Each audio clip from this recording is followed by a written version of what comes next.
Hello students, तो अब हम करेंगे एक्सरसाइज 1.3 का क्वेश्चन नंबर 3 से स्टार्ट। क्वेश्चन नंबर 1 और 2 की मैंने बेसिक्स इंट्रोडक्शन के साथ ही वीडियो अपलोड कर दी थी। अगर आपने वो नहीं देखी है तो आप डिस्क्रिप्शन में लिंक दे रहा हूँ, वहां से जाकर भी आप देख सकते हैं। चलिए स्टार्ट करते हैं क्वेश्चन नंबर 3 से। देखिए थर्ड क्वेश्चन में क्या कह रहे हैं, इसको समझने से पहले हम एक कॉन्सेप्ट समझते हैं, तभी हमें ये क्वेश्चन अच्छे से क्लैरिफाई होगा।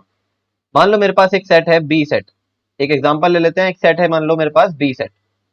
बी सेट में एलिमेंट दिए हुए हैं 1, 7 एंड 9। अगर मैं बात करूं 1 की, 7 की और 9 की, ये तीनों ही क्या है हमारे एलिमेंट्स। ये तीनों ही एलिमेंट्स कहलाते हैं, ठीक है। अगर मैं कभी भी ये लिखूंगा कि 1 जो है वो सबसेट है बी का, यहां पर आप देख सकते हैं क्या जो 1 है ये बी का सबसेट है, तो मेरी बात होगी गलत, यहां पर रॉन्ग। क्यों? क्योंकि सबसेट की जब हम बात करते हैं तो अपने जो एलिमेंट है हमारे ब्रैकेट के अंदर जो लिखे हुए हैं ये तीनों एलिमेंट्स जो हैं, जब भी मैं इनको लिखूंगा तो इनके साथ मेरे को ब्रेसेस लगाने पड़ेंगे। ये वाले ब्रेसेस ये बताएंगे कि ये इसका सबसेट है या नहीं है। अब अगर मैं पूछूं क्या यहाँ पर 1 जो है वो ब्रेसेस के अंदर है, क्या जो 1 है यहाँ पर ये बी का सबसेट है, तो यस, यहाँ पर मेरी बात होगी ठीक। तो हमें इससे एक बात पता लगी है कि जब भी हम एलिमेंट्स को लिखते हैं, यहाँ पर सबसेट की बात करते हैं जब हम, तब हमें ब्रैकेट में लिखने पड़ते हैं एलिमेंट्स, तब हम सबसेट लिख सकते हैं। एक और एग्जांपल देखते हैं। जैसे मान लो मेरे पास एक सेट है ए, इसमें कुछ एलिमेंट है 5, 6, 7 और 9।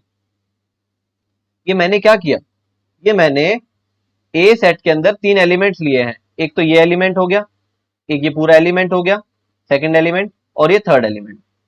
यहां पर मैंने सेकंड एलिमेंट में 6 और 7 लिया है, ठीक है। अब देखो, अब अगर मैं बात करूं क्या 5 जो है वो ए का सबसेट है, तो हम कहेंगे नहीं, 5 जो है ए का सबसेट नहीं है, क्योंकि हमने एलिमेंट के बाहर ब्रैकेट नहीं लगाए थे। अगर मैं बोलूं अब बताओ कि 5 ए का सबसेट है या नहीं है, तो हाँ, यहां पर 5 ए का सबसेट है, क्योंकि हमने 5 के बाहर ब्रैकेट लगा दिया। अब अगर बात करूं सेकंड इसकी, देखो क्या मैं बात कर रहा हूं 6,7 जो ये है, क्या ये ए का सबसेट है? नहीं है। क्यों नहीं है? सब बच्चे कहेंगे कि सर यहां पर आपने ब्रैकेट लगाए तो हैं, तो ये सबसेट क्यों नहीं है? आपने ही तो कहा था कि अगर हम ब्रैकेट लगा के कुछ एलिमेंट लिखते हैं तो वो सबसेट कहलाते हैं ए के। लेकिन यहां पर गलत क्यों कह दिया आपने? क्योंकि यहां पर 6,7 ये पहले से ही इन्होंने ब्रैकेट लगा के दिए थे, मैंने कोई ब्रैकेट नहीं लगाए हैं। यहां पर अगर मैं ब्रैकेट के अंदर लिखूं ये वाला एलिमेंट, ध्यान से समझो इस बात को, मैंने ये वाला एलिमेंट जो क्वेश्चन में दिया हुआ था, इसको अगर मैं ब्रैकेट में रखूंगा, मैंने खुद से बाहर ब्रैकेट लगाए हैं।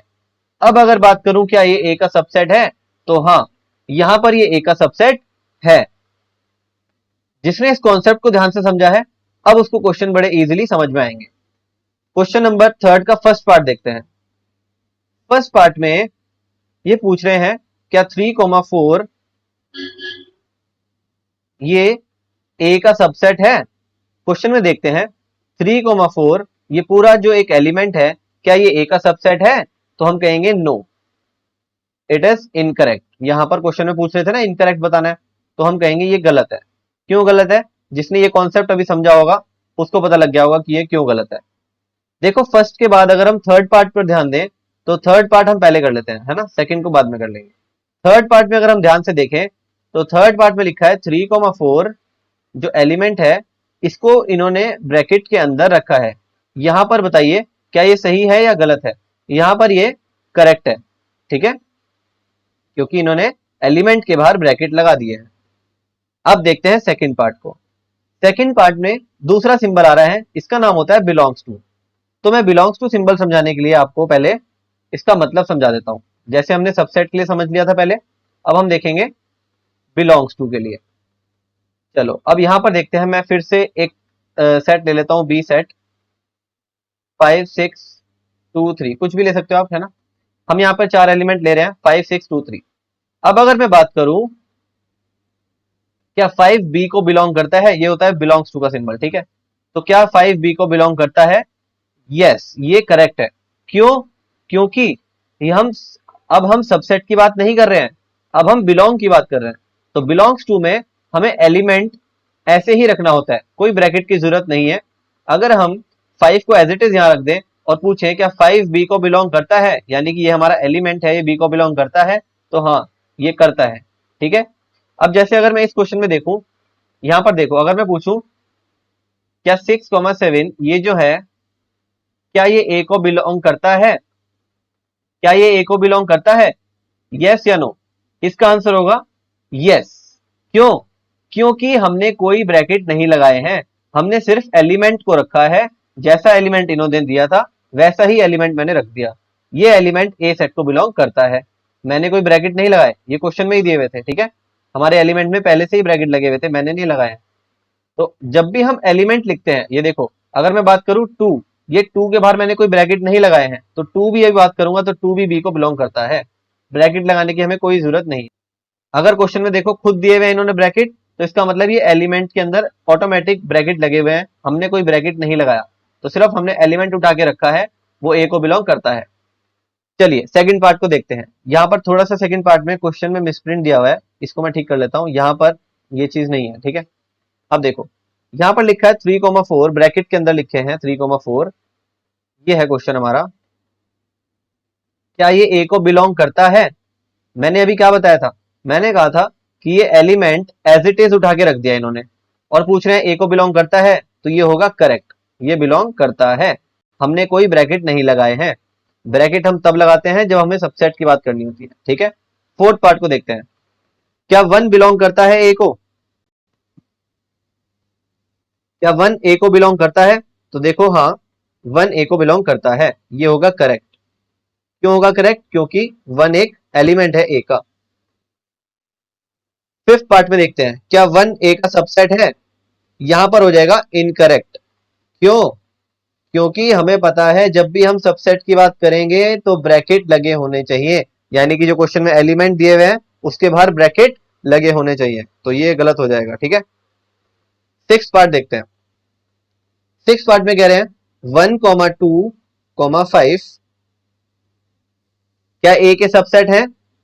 तो यहाँ पे आंसर क्या होगा, 1, 2 और 5, देखो एलिमेंट्स 1, 2 और 5, क्या ये ए के सबसेट है? ब्रैकेट में लिखे हुए हैं, यस, तो ये होगा हमारा करेक्ट। सेवेंथ पार्ट देखते हैं। सेवेंथ पार्ट में बोल रहे हैं 1, 2 और 5, ब्रैकेट के अंदर लिखा हुआ है इन्होंने 1, 2 और 5, क्या ये ए को बिलोंग करते हैं? तो यहां पर हो जाएगा इनकरेक्ट। क्यों? क्योंकि ब्रैकेट का यूज नहीं करना था, जब हम एलिमेंट्स लिखते हैं तो हमें सिर्फ बिना ब्रैकेट के लिखना होता है, तो यहां पर 1, 2, 5 जो है वो ए को बिलोंग नहीं करते क्योंकि ये ब्रैकेट में लिखे हुए हैं। ठीक है, एट पार्ट देखते हैं। 1, 2, 3 इज अ सबसेट ऑफ ए, क्या 1, 2 और 3 ए का सबसेट है? बड़े ध्यान से समझना है ये पार्ट हमें, क्या 1, 2, 3 ए का सबसेट है? वन अगर होता, टू अगर होता, तब तो हम कहते ठीक है। ये थ्री इन्होंने बाहर कैसे निकाल लिया? क्वेश्चन में देखो, जो हमें ए सेट दिया हुआ था इसमें 3 और 4 एक पैकेट के अंदर है, ध्यान से देखो 3 और 4 का एक पैकेट है हमारे पास, इस पैकेट से हम एलिमेंट्स बाहर नहीं निकाल सकते, ये 3,4 पूरा एक एलिमेंट है, और इन्होंने 3 को अलग कैसे निकाल लिया? एट पार्ट में देखो, इन्होंने उस पैकेट 3,4 के जो पैकेट है हमारे क्वेश्चन में, उसमें से 3 बाहर कैसे निकाल लिया? ये तो हो जाएगा इनकरेक्ट। ठीक है, ऐसे हम नहीं निकाल सकते। अगला पार्ट देखते हैं,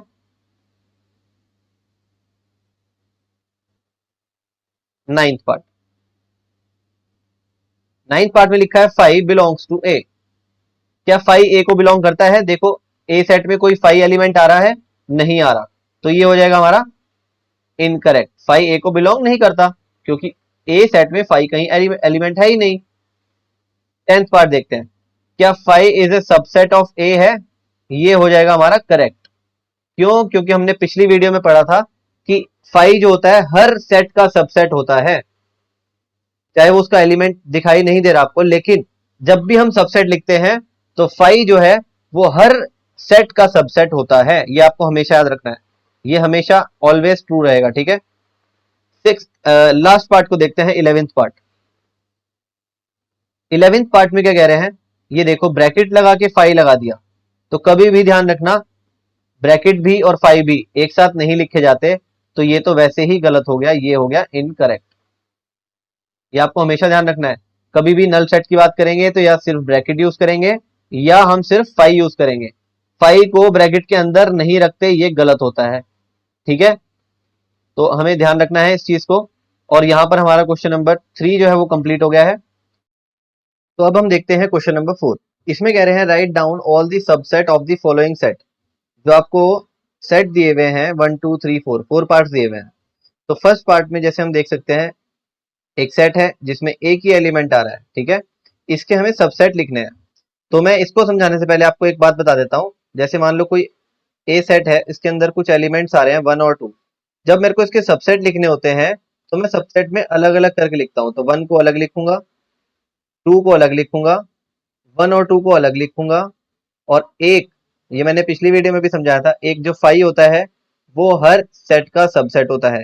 तो ए सेट में 2 एलिमेंट से इसके सबसेट में इस तरह से हम इसके छोटे छोटे पार्ट्स करके लिखते हैं, और इसके अंदर 4 सबसेट बन रहे हैं इसके, ठीक है। तो ऐसे ही यहाँ पर एक सेट दिया हुआ है जिसके अंदर एक ही एलिमेंट है। तो इसके जब मैं सबसेट लिखूंगा तो कैसे लिखूंगा? एक तो हो गया ए, सिंपल यही हो गया। एक और कुछ एलिमेंट है ही नहीं इसके अंदर, एक सिंपल फाइव लिखेंगे, क्योंकि फाइव तो मैंने आपको कहा था हमेशा याद रखना हर सेट का सबसेट होता है, ठीक है। यहां पर अगर हम इसके सबसेट लिखने हो तो ए को अलग लिखेंगे, बी को अलग लिखेंगे, एक ए और बी को एक साथ लिखेंगे, और फाइव तो सभी सेट का सबसेट होता है। इसमें देखते हैं, समझ में आ गया होगा आपको भी। 1 अलग लिखेंगे, 2 अलग लिखेंगे, 3 अलग लिखेंगे, फिर 1 2 का एक पेयर बना लेते हैं, 2 3 का एक पेयर बना लेते हैं, और 1 3 का एक पेयर बना लेते हैं। कितने हो गए हमारे पास? 1 2 3 4 5 6, ठीक है। अब देखो यहाँ पर 1 2 3, ये भी एक होता है। देखो यहाँ पर जैसे हमने फर्स्ट पार्ट में देखा था, खुद का सबसेट होता है हमेशा। ए कॉमा बी, देखो खुद का सबसेट हमेशा आता है। 1 2 3 ये खुद भी आएगा, और एक लास्ट हमें याद है 5, तो मैंने आपको बताया था हर सेट का सबसेट होता है, ठीक है। तो ये 5 भी इसका सबसेट होगा। अब देखते हैं लास्ट पार्ट 5। 5 का सबसेट क्या होगा? 5 का सिर्फ 5 होगा। जब यहाँ पर कोई एलिमेंट ही नहीं है, जब एक ही 5 दिखाई दे रहा है तो 5 का 5 ही होगा। तो यहाँ पर ये हो गया हमारा क्वेश्चन नंबर 4 कंप्लीट। हमें क्वेश्चन नंबर 4 करने के बाद एक बात पता लगी है। क्या ऑब्जर्वेशन निकली यहाँ से? हमें एक बात पता लगी है कि कभी भी किसी सेट में जितने एलिमेंट्स होते हैं, जैसे फर्स्ट पार्ट में कितने एलिमेंट्स थे? फर्स्ट पार्ट में एलिमेंट्स कितने थे? एक ही एलिमेंट था, ठीक है। तो सबसेट कितने बने? फर्स्ट पार्ट की बात कर रहा हूं मैं। सबसेट कितने बने थे? 1 2, 2 बने थे। इसी तरीके से सेकंड पार्ट में एलिमेंट्स कितने थे? क्वेश्चन नंबर 4 के सेकंड पार्ट में देखो, 2 एलिमेंट्स थे, तो सबसेट कितने बने थे?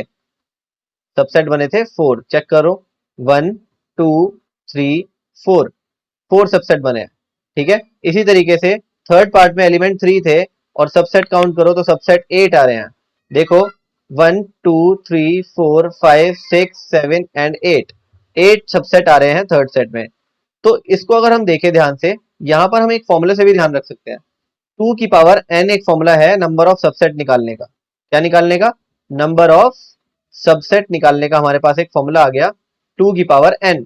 यहां पर n होता है नंबर ऑफ एलिमेंट्स। तो आप देख सकते हैं फर्स्ट पार्ट में कितने एलिमेंट थे? 1 एलिमेंट थे, तो 2 की पावर 1 कितना आया था? 2 आया था, चेक कर लो। सेकंड पार्ट में एलिमेंट्स कितने थे? तो पावर में n की जगह 2 पुट कर दो, तो नंबर ऑफ सबसेट कितने आए थे? 4 आए थे। तो हमें एक बात पता लग गई कि कभी भी नंबर ऑफ सबसेट चेक करने हो कितने बनेंगे, तो 2 की पावर n आप एक फॉर्मूला लगा सकते हो। तो यहां पर हम इस फॉर्मूले से भी समझ सकते हैं कि नंबर ऑफ सबसेट, मैं यहां पर लिख देता हूं, नंबर ऑफ सबसेट निकालने के लिए हमारे पास फॉर्मूला है 2 की पावर n। यहां पर n क्या होता है? Number of elements. ये वैसे मैं बातें डिस्कस कर चुका हूं सब कुछ प्रीवियस वीडियोस में, मैंने फिर से बता दिया। नंबर ऑफ सबसेट निकालने के लिए फॉर्मूला होता है 2 की पावर n। n की जगह आपको रखना है कितने एलिमेंट्स आ रहे हैं। चलिए अब देखते हैं question number 5। How many elements has P A? ये पी ए क्या होता है? पावर सेट ऑफ ए। क्या होता है ये? पावर सेट ऑफ ए। मतलब क्या होता है पावर सेट ऑफ ए का मतलब? जैसे अगर आप एक एग्जांपल से समझो, ए एक सेट है हमारे पास 1 2 इसके अंदर एलिमेंट्स हैं, तो अगर हमें इसका पावर सेट लिखना हो तो पावर सेट ऑफ ए क्या होता है? सबसे पहले मैं आपको सबसेट लिख के दिखाता हूँ। सबसेट कितने होंगे इसमें? सबसेट कितने बनेंगे इसमें? सबसेट बनेंगे 2 की पावर n करके आप चेक कर लो कितने बनेंगे। n में क्या रखेंगे? n में रखेंगे 2, क्योंकि नंबर ऑफ एलिमेंट कितने हैं? 2 एलिमेंट्स हैं इसके अंदर, तो 2 की पावर 2 यानी कि 4 सबसेट बनेंगे। तो 4 सबसेट कौन कौन से बनेंगे वो मैं चेक करा देता हूँ। ये पहले मैं समझा रहा हूँ, इसके बाद हम इस क्वेश्चन को भी करेंगे, ठीक है। सबसेट देखते हैं कौन कौन से बनेंगे। एक बनेगा 1, एक बनेगा 2, एक बनेगा 1 2 और एक बनेगा 5, क्योंकि 5 तो हर सेट का सबसेट होता है। तो यहाँ पर देख सकते हैं आप 4 इसके सबसेट बन गए हैं। ये हो गया 1 subset, second subset, third subset and fourth subset. तो यहाँ पर 4 सबसेट हमने बना लिए ए सेट के। तो ये पावर सेट क्या होता है? पावर सेट कुछ नहीं होता। पावर सेट इन्हीं सारे सबसेट का, मैं यहाँ पर फिर से कॉपी कर लेता हूं, इन्हीं सारे सबसेट का एक सेट होता है। यानी कि ये सब मैंने फिर से लिख लिया यहाँ पर, इन सारे सबसेट का एक सेट बना दो, यानी कि बाहर एक ब्रेसेस लगा दो, तो ये बन गया पावर सेट, सिंपल। तो हमें एक बात पता लगी है, पावर सेट में कितने एलिमेंट होंगे? 2 की पावर n, वो ही सेम, क्योंकि पावर सेट में हम लिखते क्या है? पावर सेट में हम उस सेट के सबसेट लिखते हैं। कोई भी क्वेश्चन आ जाए, जैसे ए सेट के 1 और 2 एलिमेंट से, इनके मैं सारे सबसेट लिखूंगा, फिर इन्हीं सब सबसेट को एक ब्रैकेट के अंदर बंद कर दूंगा, तो ये बन जाएंगे पावर सेट, ठीक है।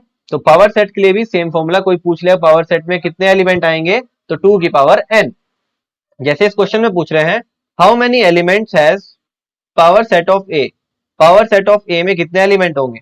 तो हमें क्वेश्चन में दिया है ए में क्या है? 5 है। ए क्या दिया हुआ है? 5। और 5 का मतलब क्या होता है?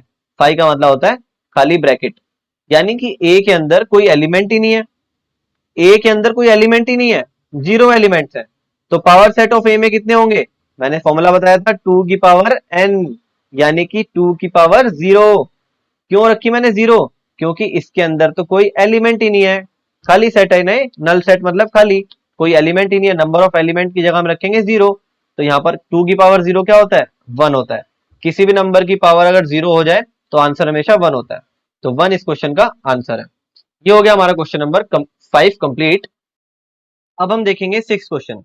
इसमें कह रहे हैं write the following as intervals, आपको इंटरवल की फॉर्म में लिखना है, ठीक है।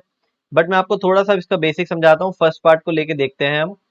इसमें कह रहे हैं कि जो हमारा x है such that x belongs to r, यानी कि x जो है वो हमारा रियल नंबर को बिलोंग करता है, और x की वैल्यूज कहाँ से कहाँ तक लाई करती हैं, जैसे आप समझ सकते हैं। यहाँ पर देखो, नंबर लाइन पर बना हुआ, अगर 0 -1 -2 -3 और -4, -4 तक दिया हुआ है।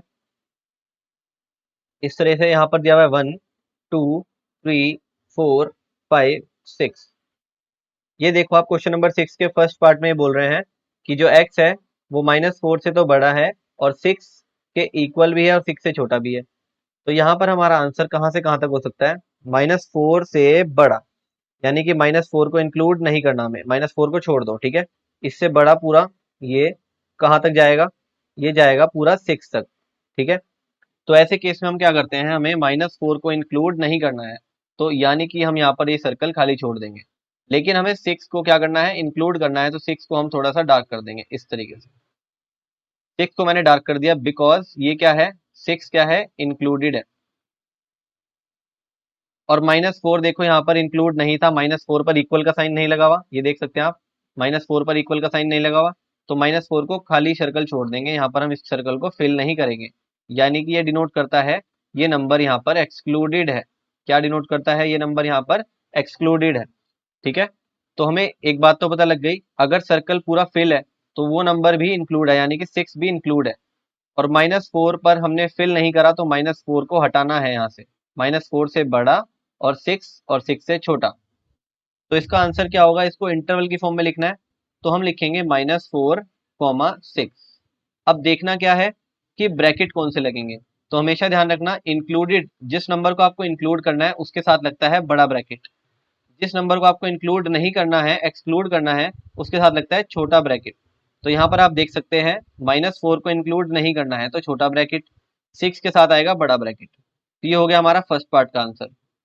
ऐसे ही अगर हम सेकंड पार्ट में देखें तो यहाँ पर आंसर होगा हमारा -12 कॉमा -10। मुझे नहीं लगता आपको हर एक नंबर हमें नंबर लाइन पर लेकर समझाना पड़ेगा, आपको बात समझ में आ गई होगी। हमें ब्रैकेट में कैसे लिखना है देख सकते हो आप, -12 जो है एक्सक्लूड है, इक्वल का साइन नहीं लगा हुआ है, तो इसके लिए हम छोटा सिंबल लगाएंगे, छोटा ब्रैकेट लगाएंगे। यहाँ पर -10 पर भी देख सकते हैं आप, इक्वल का साइन नहीं लगा है, तो इसका मतलब ये भी इंक्लूड नहीं करना हमें, ठीक है, तो छोटा ब्रैकेट लगाएंगे।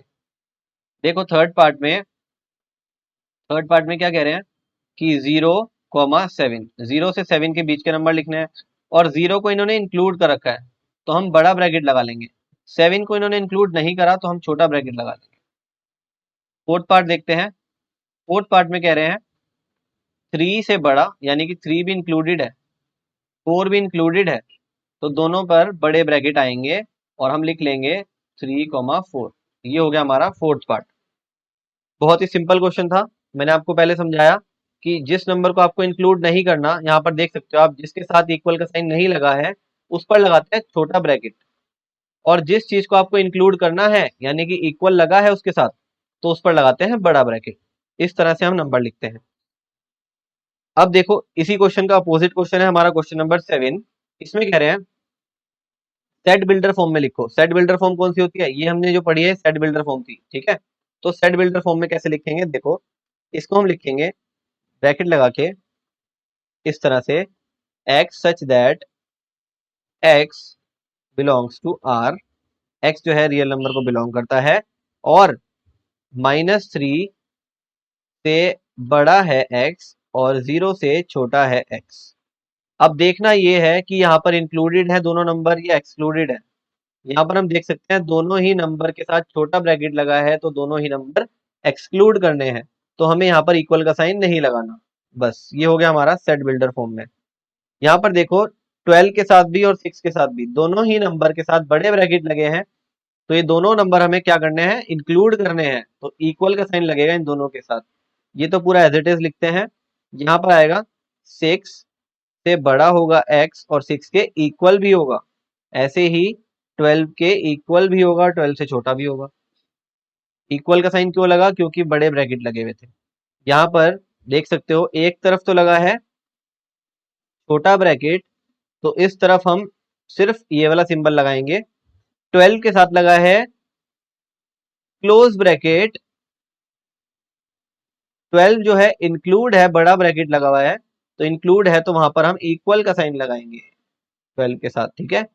लास्ट पार्ट में देखते हैं इसका आंसर क्या होगा, x such that x belongs to r, -23 included है तो इक्वल आएगा, और 5 जो है इंक्लूडेड नहीं है तो इक्वल का साइन नहीं आएगा। ये हो गया हमारा क्वेश्चन नंबर 7। क्वेश्चन नंबर 8 में कह रहे हैं व्हाट यूनिवर्सल सेट और sets would you propose for each of the following. अगर इनके लिए आपको एक यूनिवर्सल सेट लिखना हो तो आपका आंसर क्या होना चाहिए। इन दोनों के लिए अगर आपको यूनिवर्सल सेट लिखना हो, यूनिवर्सल सेट क्या होता है, यूनिवर्सल सेट वो सेट होता है जिसके अंदर ये दोनों चीजें इंक्लूडेड हो, ठीक है। ऐसा सेट मतलब एक बड़ा सेट होता है, जैसे मैं कह रहा हूँ एक ए सेट है मेरा 1,2, एक बी सेट है मेरा 3,4, तो अगर मैं इनके लिए यूनिवर्सल सेट लिखूं तो क्या होगा, जिसमें 1, 2, 3, 4 सब आ रहा होगा, 1, 2, 3, 4 ये सब आ रहे होंगे, और कुछ भी आ सकता है उसके अलावा, बट ये चारों तो एलिमेंट्स आपको इसके अंदर मिलेंगे यूनिवर्सल सेट में। तो यूनिवर्सल सेट ये होता है। इसी तरीके से आपको इन दोनों के लिए यूनिवर्सल सेट लिखना है, तो यहाँ पर मुझे पता है the set of right triangles, second part है the set of isosceles triangle. तो अगर मैं एक सेट लिख दूं जिसमें हर तरीके का ट्राइंगल आ जाए, तो इसको ऐसे लिख सकता हूं मैं, set of all the triangles. मैं लिख सकता हूं x such that x is a triangle in a plane, यानी कि इसमें सभी तरीके के ट्राइंगल आ गए हैं, ठीक है। तो अगर आप इसकी बात करो राइट ट्राइंगल्स की, वो भी इसके अंदर है। अगर आप करो बात आइसोसेलेस ट्राइंगल की, तो वो भी इसके अंदर है, क्योंकि इसके अंदर तो सभी तरह के ट्राइंगल आ चुके हैं। बात समझ में आ गई। क्योंकि हमने यूनिवर्सल सेट में ऑल ट्राइंगल्स ले लिए हैं एक तरह से, इसके अंदर सभी ट्राइंगल्स आ गए हैं। तो सभी ट्राइंगल्स आ गए हैं तो इसका मतलब उसमें राइट ट्राइंगल्स भी होंगे, उसमें आइसोसेलेस ट्राइंगल भी होंगे, उसमें इक्विलेटरल भी होंगे। तो सभी के लिए, इन दोनों के लिए यूनिवर्सल सेट क्या हो जाएगा, ये जो मैंने यहाँ पर लिखा है ये हो जाएगा इसके लिए यूनिवर्सल सेट। चलिए अब हम देखते हैं क्वेश्चन नंबर 9। क्वेश्चन नंबर 9 में कह रहे हैं given the set A B and C which of the following may be considered as universal set for the all the three set A B C। देखो ए बी सी हमारे पास 3 sets हैं A B C, इन तीनों के लिए universal set कौन सा होगा इनमें से, वो देखना है। जीरो, देखो एलिमेंट चेक कर लो, हमारे पास एलिमेंट 1 है, 3 है, 5 है, 2 भी है, 4 भी है, 6 भी है। तो एक तरह से 1 2 3 4 5 6, 0 भी आ गया सी में, और 8 भी आ गया। तो ये सभी होने चाहिए जिसको हम यूनिवर्सल सेट बनाएंगे। तो देखो 0 है, 1 है, 2 है, 3 है, 4 है, 5 है, 6 है, बट इसमें 8 नहीं है। इसमें क्या नहीं है, फर्स्ट पार्ट में 8 नहीं है, तो ये तो यूनिवर्सल सेट हो नहीं सकता। ये तो वैसे ही नहीं होगा क्योंकि इसमें तो 5 है, 5 मतलब नल सेट। थर्ड पार्ट में देखते हैं 0 1 2 3 4 5 6 7 8, ये सभी नंबर जो हैं, ये भी, ये भी और ये भी, ये सभी नंबर आपको इस वाले सेट में दिखाई दे रहे होंगे।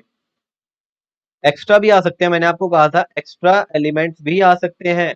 तो हमारा जो यूनिवर्सल सेट होगा वो होगा third part. Third part is the answer of this question. तो ये थी हमारी एक्सरसाइज 1.3। नेक्स्ट वीडियो में मिलेंगे हम एक्सरसाइज 1.4 के साथ।